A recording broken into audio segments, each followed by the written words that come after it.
এইখান থেকে ঢুকে এই যে আমাদের প্রথম বাসাটা। আমরা নিচতলায় থাকি, এখন এর জন্য চারতলায় উঠবো। তো এই যে বাসার অবস্থা, এখানে আর এসি ছিল, এগুলো আজকে সকালবেলা নিয়ে গেছে। এখানে এখানে পুরোটা ভরা ছিল, এখানে একটা পাথর ছিল। এই যে হচ্ছে আমাদের ঘরের অবস্থা। আমাদের রাইস কুকার, এই রাইস কুকারটা ছিল ওইখানে, ওইখানে লাইন পাচ্ছে না কারণে বড় ফ্রিজের লাইনটা কেটে দিচ্ছে।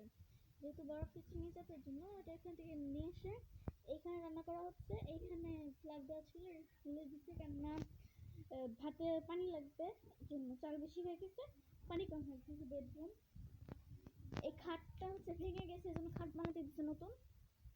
আমাদের এখানে পুরো ভরা মাল জিনিস ছিল, আমাদের রুম ছোট হয়ে যায়, এর জন্য হচ্ছে আমরা রুম নিছি, রুম ছাড়ছি।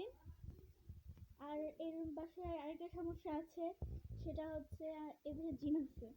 এই যে এখানে ঘড়ি টড়ি সব খুলে ফেলছে, এই যে এখানে স্টিকার লাগানো ছিল সব খুলে ফেলছে, স্টিকারটা ছিল এই যে স্টিকার, এই যে স্টিকার এর দুই পাশে লাগানো ছিল, দুই পাশে লাগানো ছিল, খুলে ফেলছে। আর এটা হচ্ছে রান্নাঘর, এটা হচ্ছে বাথরুম। আর এখানে আমার বোন বসে আছে, এই মুখ রিভিল করে না এজন্য। এই রুমের অবস্থা খুব বেচাল, কেননা আমাদের বাসায় অনেক মানুষ আছে, তোমরা জানো। ও সরি, এই ব্লগে জানো না, আমাদের আগের ভিডিওতে জানতা, আগের চ্যানেলে। এই যে এখানে এখানে সব জায়গায় জিনিসপত্র ছিল, এই জায়গায় সব নিয়ে গেছে, বার্নিশ করেছে। এই যে পরে এটা হচ্ছে রান্না, এখানে রান্না করতেছে।